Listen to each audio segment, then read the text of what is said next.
My name is Reed Summers, My name is Patricia Summers. and we're here today to talk to you about some very important new realities that we want you to become aware of, and that really deeply connect with the feel of this time in the world, and perhaps the feel in your life at this time. And we're going to talk about what those new realities are, how they connect with the dilemma and the problem that we're all experiencing in the world today at every level, and even within our own lives. And then offer you some tools and steps and opportunities for you to engage more fully with the answer that lives within you.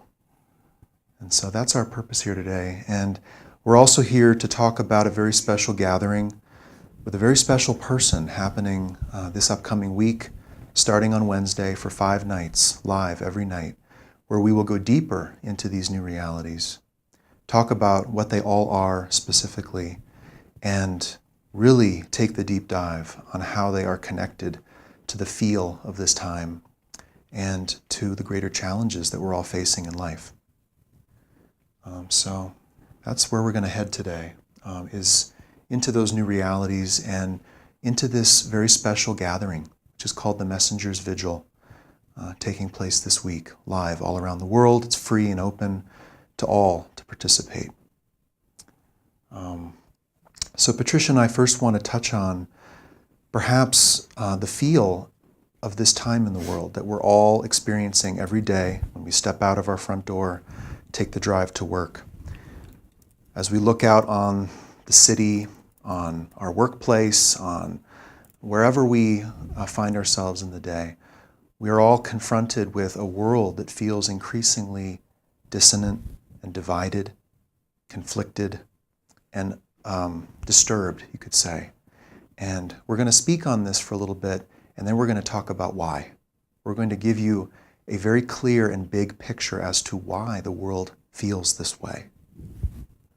And so I'm sure you can sense as you open up your laptop every day and the news comes up on the screen, getting pummeled every day with news of conflict and discord and political division, environmental destruction, great poverty around the world. Perhaps you feel, as I do, a sense of overwhelm and dismay that our world, this precious earth, and this human family, which is becoming increasingly united and connected around the globe, is facing such unbelievable headwinds of division and dissonance. Okay, so I'm sure you can feel that wherever you live in the world. Political lines are being drawn. People are being separated, even within nations. Powerful forces are using those divisions to exacerbate and reawaken all of our long-standing disputes and hatreds and resentments towards each other. This is happening within nations and between nations. It's happening all over the world. And at a time when we are facing perhaps the greatest environmental crisis in human history that we have created, how can the human family be this divided?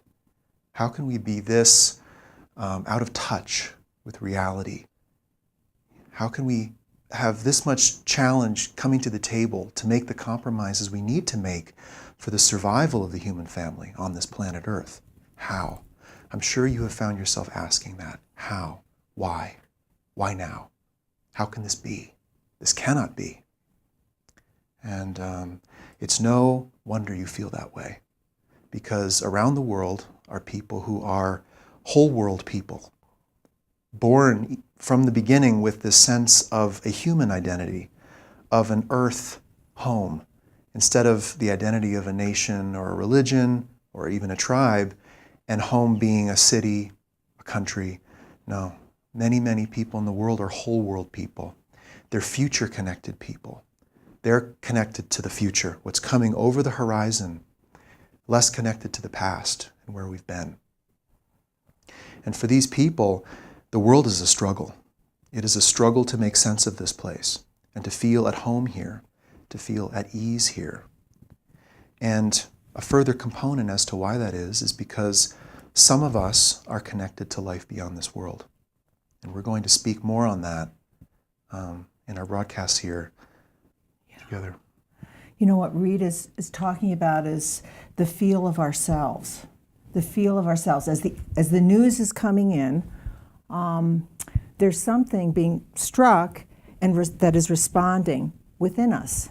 And we can't even read the response. We can feel it. We can feel it. So this is an uncommon situation in a way.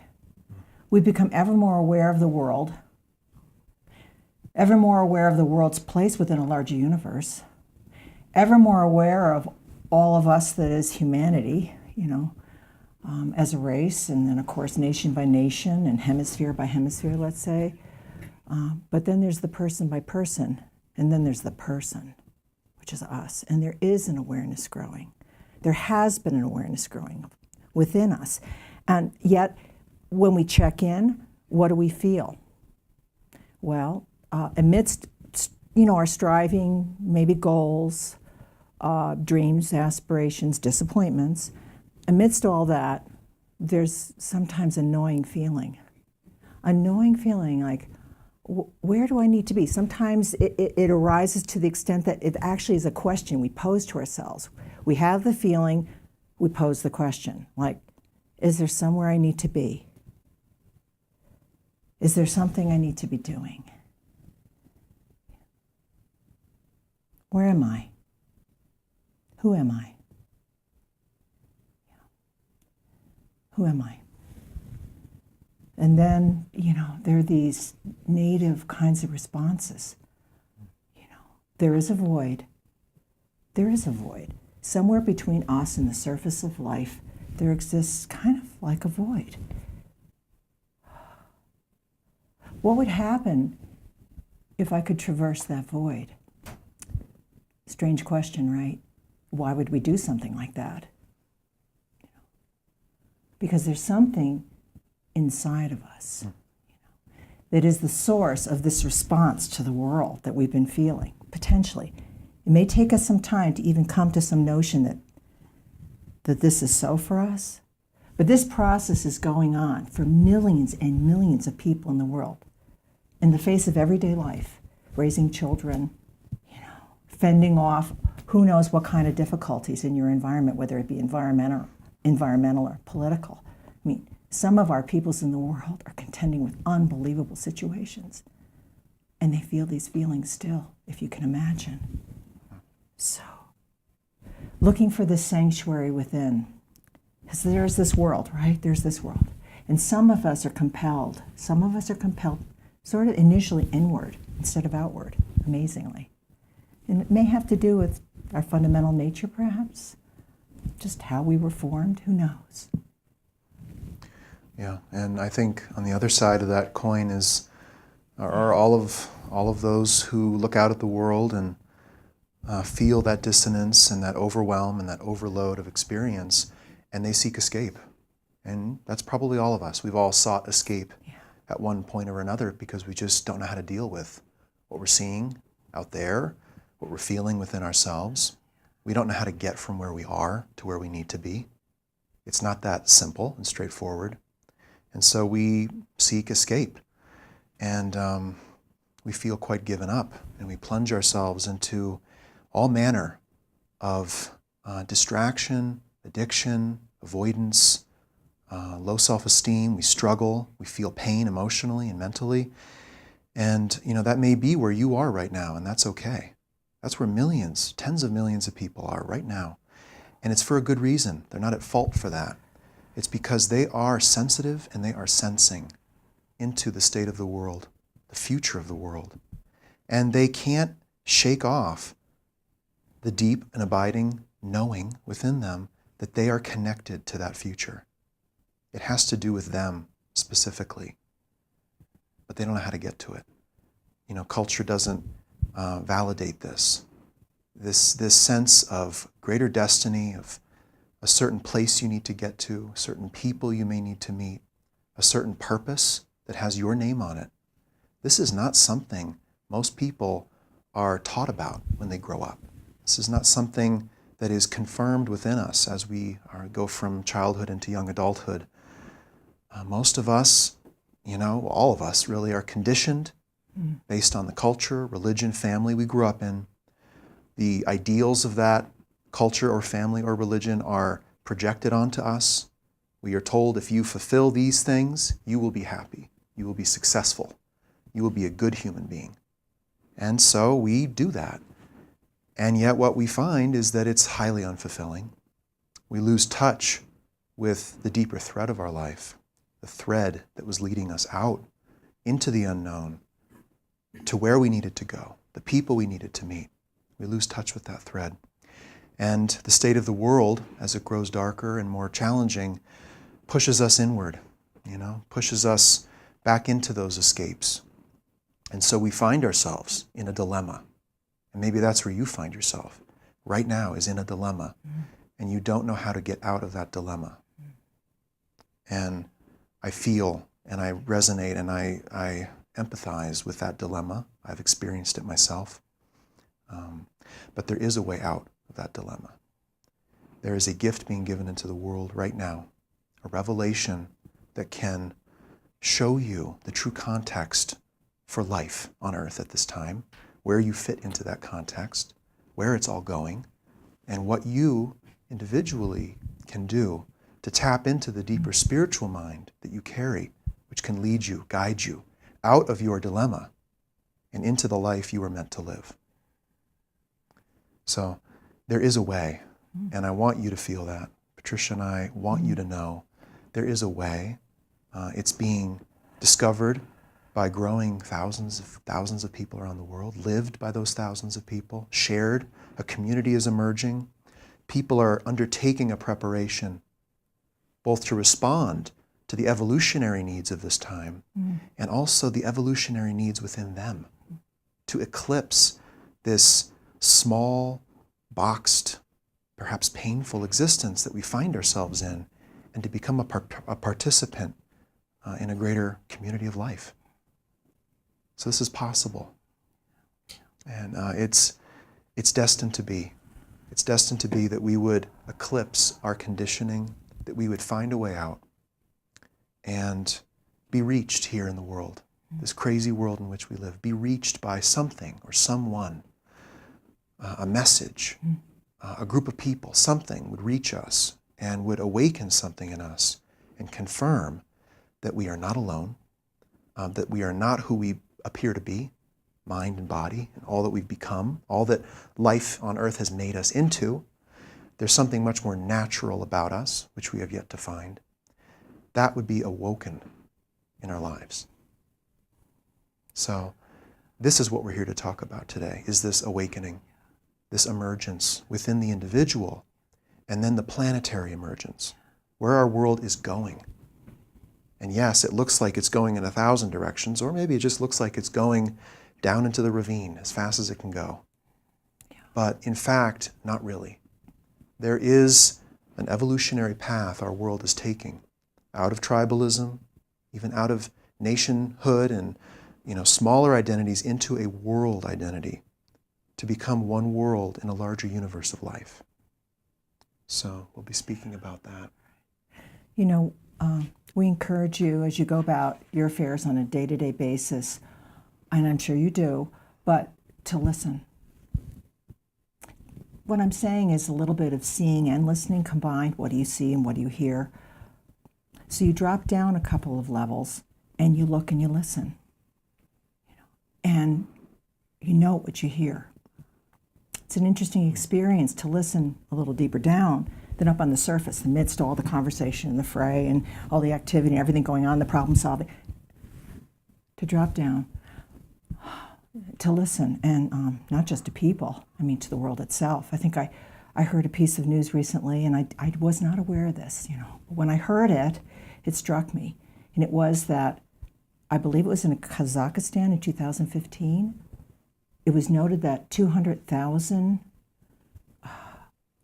elk, or like deer, I don't know exactly the specific type, genus type of the creature, it was like a deer, were found to have died almost like simultaneously. And amazingly, some of our great and impassioned scientists have gone to work to find out why. But there's a bit of a feel and a sound to that when one hears it. And so, we'll be speaking in a moment about what we are hearing from people, literally hearing. Right? Yeah. I mean, the world has changed. Yeah. The environment has changed. We've changed the climate of the world. And the whole political landscape, social landscape is being changed underneath our feet. And, many of us know that at some level, but we don't know how that connects to us and to the feel of life within our lives, in these two shoes. We don't know how to connect the two. Mm. Are they connected? Or am I feel a bit out of control in an out of control world? No, not really. They are very much connected. And I'd like to share something with you. We actually had an online chat with over 100 people this morning at 9 a.m., and I counted 17 countries represented. So people from 17 countries this morning were gathered with us looking at some of these realities. These are people who are undertaking the preparation out of this old life into a new life, into this new education about these greater realities of the universe, of the earth, that we'll be speaking more about. And I asked these people a question. I asked them, what is the feeling of stirring and calling that you feel in your life at this time? And what is the need that you have felt alongside that, the crisis or the need? And so we're just going to read to you what they said. They said, this is from a variety of voices, a lack of meaning and fulfillment. That I'm not here just to be a consumer, a victim, a sufferer, but have something really important to do in this life. A sense of unknown destiny and yearning for a deeper truth. There's something I got to do here. What is it? The breakdown of the outer world has always been my calling. The feeling that I must do something about the declining condition of the world. I'm always stimulated to look and to find how I can help. Asking, who am I and why am I here?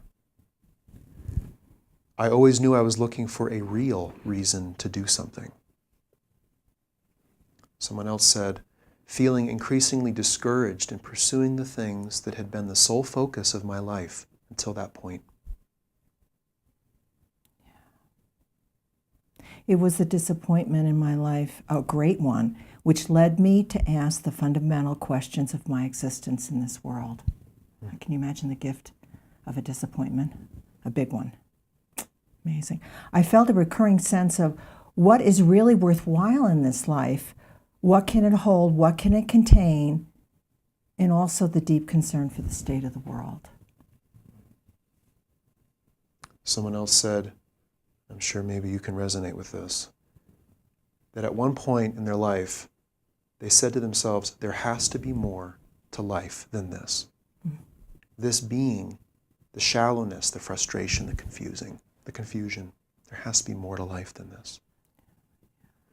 The need to live in integrity, said another, to become integrated and whole, capable of following something known but not seen, that stands in contrast to what the world demonstrates. And then they said also to be committed to something greater than myself. Yeah, another person said, for me it was chronic stress, mental and emotional suffering, and disappointment with regard to relationships that caused me to begin to seek for peace and go within. Another said the big picture, how it all fits together, my life, other people, the world, the troubling circumstances of this day, the universe around me, and this word God, which I had become so distant from, the history of humanity and religions, all of it. A greater life, a life of purpose and destiny, something that is dormant in many of us, waiting to be awakened and ignited. And then lastly, someone said, looking for something not forced upon us, something waiting within, like a door waiting to open. A vague, persistent, relentless feeling that there was something I was supposed to do, something important, and trying to guess what that was and exploring my guesses. And so I'm sure you can resonate with these words by so many people this morning. And, you know, stepping back, I kind of feel like for some of us, we're underwhelmed by life. And for the others of us, we are overwhelmed by life. Underwhelmed in the sense that we're going about the motions of life, job, family, you know, travel, etc. But there's got to be more. This can't be it. Is this really what life is? All in total? Is, you know, make money, own things, grow old, be happy? There's something more about it. And I've not been told what that is. I was not taught that. I was actually conditioned away from that. And so there's the underwhelmed experience, the void, the sense of emptiness, the seeking for more.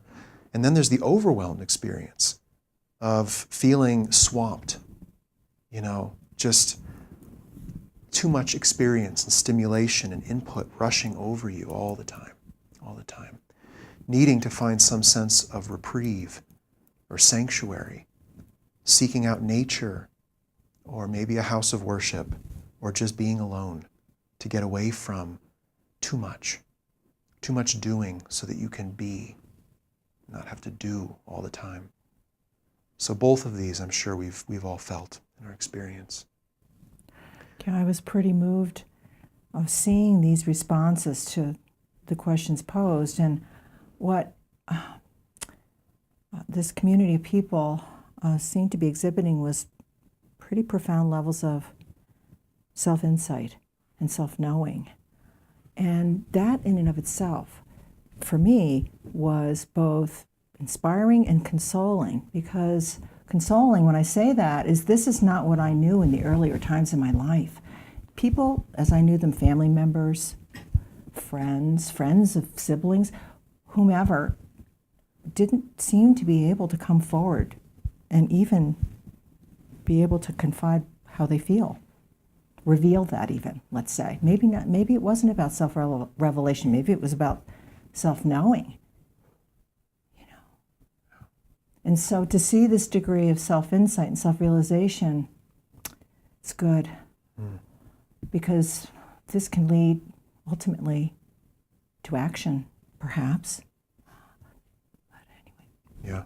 At a minimum, some degree of healing and self-acceptance, perhaps even. So it's pretty impressive for me to see this and to see people actually coming to terms with their deeper nature. Like, wow. This was admittedly a very special environment that we had all gathered within. This is not something necessarily that might happen in your workplace or in, you know, the next family meeting and holiday you might share with, you know, your brothers and sisters, aunts and uncles. However, it's a start, because it has to start here. And so I'm sure you can resonate, you know, with this dilemma. It's my dilemma, it's your dilemma, it's all of our dilemma. And what Patricia and I are here to do is to offer you something that meets that dilemma head on, that really addresses it, and that actually can provide you a way out, increasingly. And so this answer to that dilemma comes in 3 parts, at least today. I'm sure there are many more into the future, but we want to talk about an education that is available now, that will help clarify the world as it stands today and why you feel the way you do today. So an education, a journey, and a preparation. We're going to speak on these, the education, the journey, and the preparation, all right now. And of course, this is simply a door opening you have to pass through. We can't present all of this to you in a brief period. There's actually a tremendous amount of resource available to help fill in all the gaps. And we'll provide, you know, some links and places you can go to read and hear more. But there's a deep dive to take into these new realities, and we certainly invite that for you. So this education, we have an education to undertake about the universe in which we live, the world in which we live, the divine presence that stands behind this world, supporting this world, and the new life that we are each called to journey towards, so that we may discover our deeper gifts, that we came into the world to contribute to the world at this time. And this time in the world is a very important time in the world. And now the perspective that Patricia and I are going to offer is really not our own. It's coming from a revelation received by Patricia and Reed Summers over a 34-year period called The New Message from God. And it is a tremendous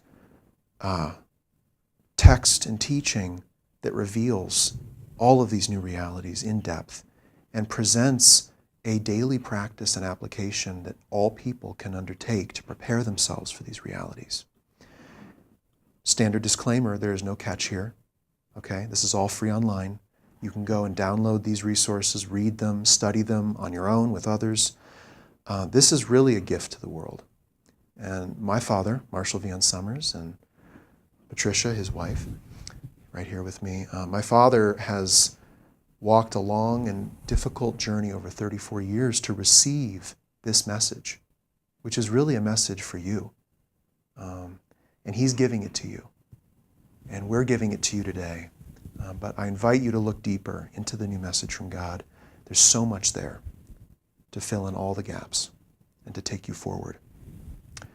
So that said, the education has these components of the universe, the world, God, religion, even, and the new life that we're all called to journey towards. And I'll start with the universe because this perhaps really clarifies why the world feels the way it does right now. Our world is emerging into a universe of intelligent life. Our world is in the process, the difficult process, of unifying itself to some degree, stabilizing its societies, restoring its environment so that it can step out into a larger universe of worlds in which we have always lived. This emergence is being precipitated by the reality of contact with intelligent forces from beyond our world. And both of these realities, the reality of life in the universe and of contact, are revealed extensively in the new message. The presence of non-human intelligences in our world is changing the mental environment of the world. It's influencing societies, political bodies, economic bodies, in ways that are very powerful. And it's influencing us, individuals, at the level of thought very powerfully. And so the presence of visitors from beyond and the rapid emergence of our world out of its tribal past, out into a larger universe of life, the acceleration of that at all levels, social, technological, cultural. Even you can see the evidence in our films and our media. It's everywhere. And that sense of acceleration, over-acceleration, is something that we're all feeling. It's not just humans inventing and being creative. Something is propelling us out of our millennia-old isolation in the universe into contact and relationship and engagement with the other 99.9999% of life in the universe. This is the biggest step a world can take. And part of the disorder and upheaval and confusion and dissonance that you feel in the world is as a result of this. Because humanity has only ever dealt with humanity, and now humanity is beginning to deal with other forms of life, intelligent life. So this is one of the major new realities, and the education goes very deep on this in the new message. Second is the reality of global change. Humanity has radically altered the environment of this world, irreparably in some ways. And that right there is pushing us on a nonstop course to a very, very difficult position, both in our world and in the universe in which we live. And so the reality of environmental destruction, political division, economic decline and contraction, limited growth, and then even things like the loss, catastrophic loss of biodiversity, the extinction of species, the poisoning of our oceans, the bleaching of coral. All of this, all of these are forces moving in the world, but they're moving in one direction. They are pushing humanity to relinquish its age-old conflicts and disputes with itself to unite sufficiently out of necessity for the survival of this race. That is the race at this moment, the race being run. And I know that's really overwhelming, potentially, and maybe not the world we want. And then you have the reality of contact on top of that, and that's overwhelming. But if you step back and acknowledge that these problems hold something for us, they call us out. And we who have been struggling with our isolation, our sense of smallness, depression, all of these maladies that affect us when we're not engaged with life appropriately, these new and challenging problems facing our world could be the thing that has our name on it. We could be connected to this. And should we undertake the journey of discovering our unique contribution to make, that could bring a lot of healing and a lot of health and well-being to us mentally and emotionally. And in fact, that is what the new message from God says, is that we came into the world to serve the world at this great threshold in its emergence and evolution. And it's a challenging time, as it would be. We knew that before coming. That was clear. And it's time now. It's time now for us to come online as participants and contributors. And so the new message presents this very clear, high-level perspective, giving us a high-level vantage point to look down on the world and on ourselves within the world, and it all finally comes together. The pieces start to fit, and it makes sense now. And I know in my experience, and from what I've heard from others, that perspective begins to release a lot of the angst and discomfort and pain that we felt living in this world without that awareness. Because if we are big picture people and the picture is muddied, it's broken up, it's not clear, we're not going to be well. No matter how much therapy we do on ourselves, we will not be well. And so this great challenge and this new reality of stepping out as one world into a larger universe brings tremendous benefits to us in our own lives and in our health and well-being and relationships and our work and everything. So really all of that constitutes what the new message calls the new life. And Patricia's going to speak on that. Yeah. So along with this new world, so to speak, there's the opportunity for a new life. The question is, will we seize it? Will we seize it? As I was speaking earlier about this seeming increase in our self-awareness, there is the invitation to undertake a direct approach to our conscience within us, relationship with our conscience within a world that's changing and moving. This is part of the invitation to a new life, is a new way of being in this new world. A new way of being in this new world. And so, Reed encouraged me to tell a little micro story, and it had to do with a period in my life when I had just finished my academic training and was emerging from 7.5 years in school, and emerged with a couple of degrees and almost didn't know what to do with them. And I took a trolley train. I went to school in Boston, Massachusetts, and took the trolley underground to Cambridge for some reason, and emerged in the middle of the square there in Cambridge, right near Harvard University. And there was, of course, this amazing, illustrious bookstore. And I just, out of habit, half of me just bumbled into a bookstore, because that's what one does. That's all I knew to do at that time. And when I walked in and I looked at all those books, and I said to myself, oh my God, you know what I mean? This isn't what I need to learn anymore. I had built this 4,000 square foot mind. It was packed with stuff, and it wasn't what I needed to learn. And I just felt, almost like just reduced to a new beginning right there.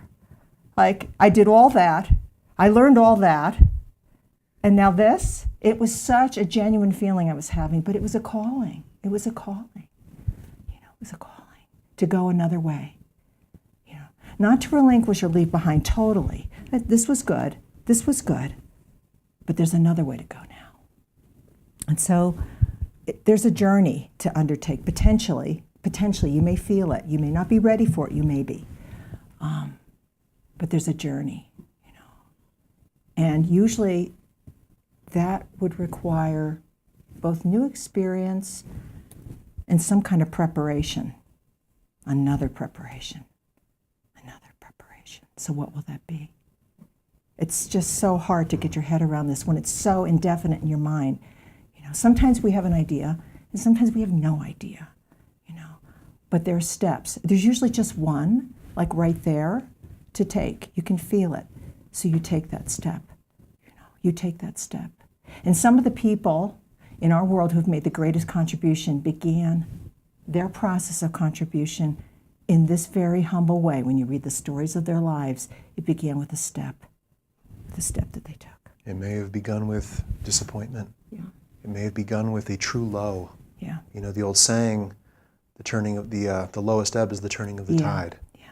It's when we are lowest in the water that the tide begins to turn for us. You know, and I remember standing there as I walked out of that bookstore, and I was just thinking, what I'm feeling is the need to go to literally flip train tracks. This train track was going somewhere that I thought I knew where I was going. Another set of train tracks. Where am I going to find the energy? I have just put out a ton of energy, right? A ton invested. You know, and I got this feeling that there was a renewable resource that I just needed to tap into. And so my early preparation was like, what is that? How do I do that? Is there anyone who can perhaps convey to me some way to do this? And so the process began. And then the other steps became sort of revealed. And onward it went into a new life. So what Patricia's speaking of here is this inexplicable experience of knowing, of being compelled to go here, not there, to engage with this person, not those people. And I'm sure you felt that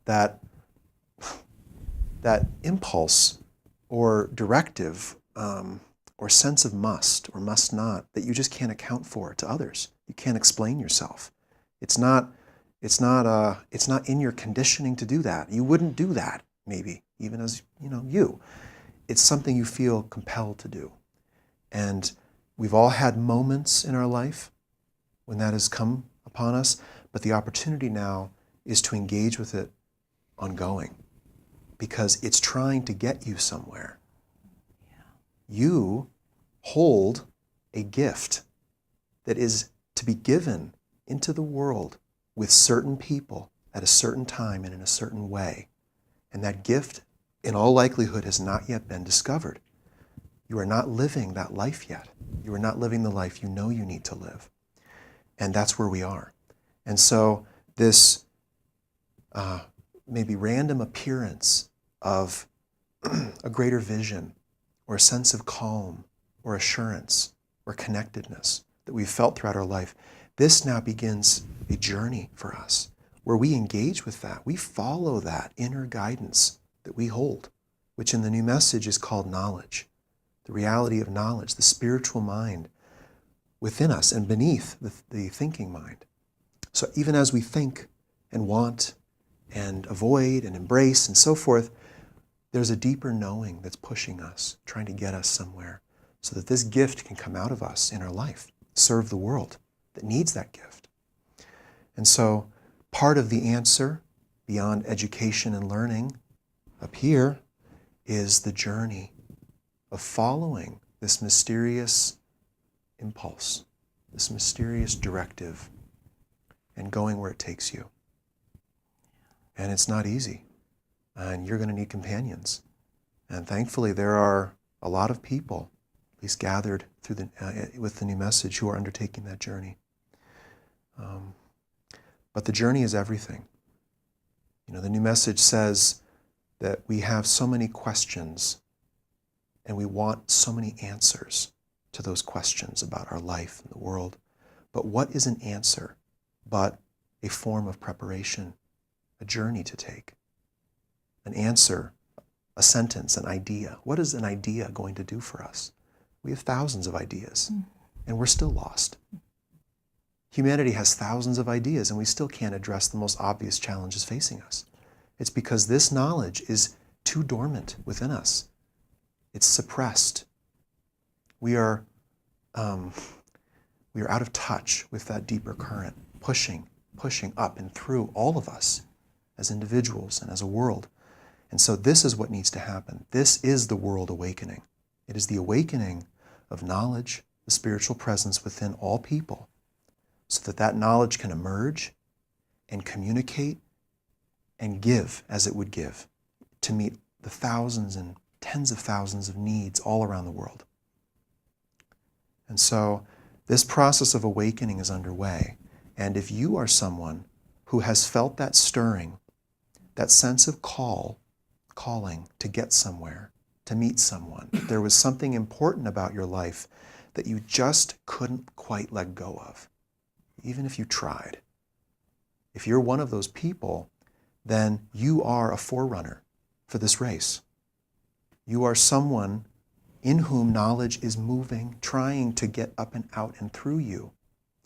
And now we have a means of preparation, which is really the last part of the answer we want to talk about, a preparation that you can undertake to bring the thinking mind where you live today in greater concert with the knowing mind, the marriage of two minds. And this preparation in the new message from God is laid forth in a book called Steps to Knowledge, which is a daily practice in which the mind is given tools to engage with the knowing mind, in which we can feel knowledge moving in our daily life and listen for it, sense it, make an opening within ourselves for this knowledge to emerge. This is really the preparation. And the preparation and the journey that we must each take is truthfully the answer to the dilemma that we've long lived.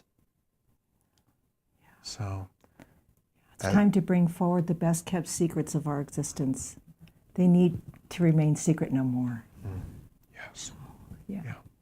So what was only a fleeting sense of presence or mystery before, now it becomes like the beating heart of your life. This is what you're about. This is actually what's happening, even as you go to work, even as you do all that you need to do in life. It's not so much what you do in the day, it's what the day is for. It's that your days are now dedicated to something that will really serve everything through you. And so this preparation in the way of knowledge is being given into the world now. It's come through my father, Marshall V. Summers, and it's his gift to all people who feel the stir and who know that the times are not like the past, and they can feel tremendous change coming to the world. They can feel that the earth is perhaps connected to a larger association of life, and that is beginning to be known in the world today. People who have that sense of stirring, the level of awareness, the level of greater need for meaning and purpose and direction, people who feel that stirring need to pick up the steps and begin the steps to knowledge if it's right for them.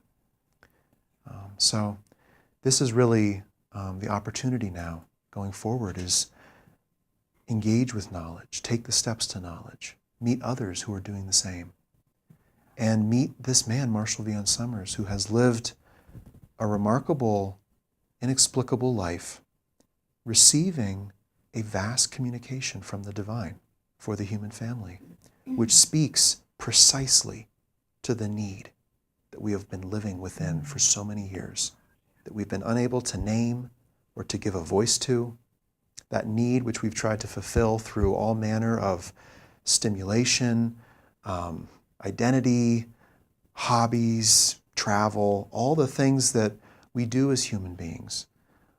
Some of it is just us being humans, of course, but some of it is seeking. We're seeking home, a home experience within ourselves. We're seeking our real relationships in the world. And I see that seeking everywhere.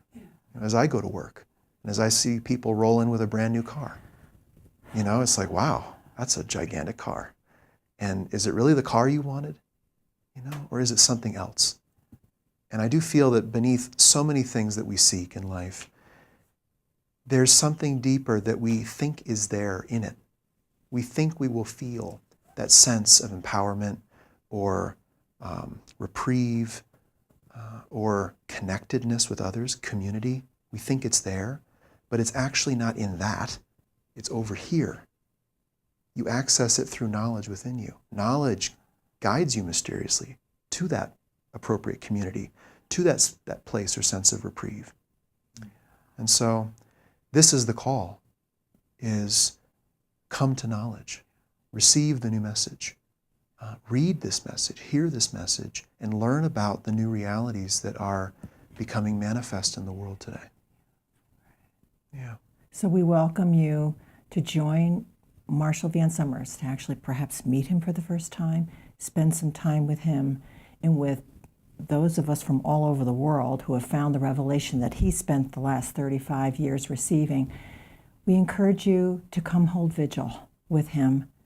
He holds vigil that this process that we've been speaking of here today continues for people all over the world. Their process of self-discovery, self-understanding, direction, and potentially mission and calling and service, right? Service. Yeah. So we will be holding vigil for 4 days, 5 days rather, where we will be considering these things for ourselves, for the world, and for all life within the world. So we invite you to join us then and join Marshall. Yes. Yeah, he's taking this time really in a state of prayer that this knowledge can emerge in your life and that you can become a contributor to the world as it faces these huge challenges. And this vigil, which is 5 nights, as Patricia said, and begins this Wednesday at 7 o'clock Mountain Time, and it'll be on Facebook Live right here, is really an opening where we all get to take a deep breath. We all get to step back from the craziness of life and feel again the deeper current that has mysteriously guided us perhaps in our life before, and that we can actually engage with more completely. So this is the opportunity we have, and I do encourage you to go onto YouTube or somewhere and search Marshall Van Summers, his name, and see what this man is saying in the world. See what he's communicating and see if that strikes you, stirs you. And if so, please participate in this vigil, a live broadcast every evening, where Marshall, Patricia, and I will be presenting all of these new realities one by one, not in 5 minutes, but in a longer duration, presenting them in their more complete picture, and then really talking about how that is connected to us, what that means for us. And with that, I encourage you to go look into the new message, newmessage.org. Much of the revelation is up online. You can read this mysterious set of communications from a divine presence that was delivered through Marshall in a state of revelation, spoken through him, recorded and then transcribed. Mm-hmm. And in this quite special process of what we call revelation, the words of a higher power, of an angelic source, are being made available to people here, specifically so that we can engage appropriately in our lives, in the world at this turning point, human history. So with that, thank you for spending this time with us. We look forward to spending more time together next week. And be well and know that there is a way and you are not alone. And the way opens before you if you want to begin to proceed. Great. Thank you. Thank you.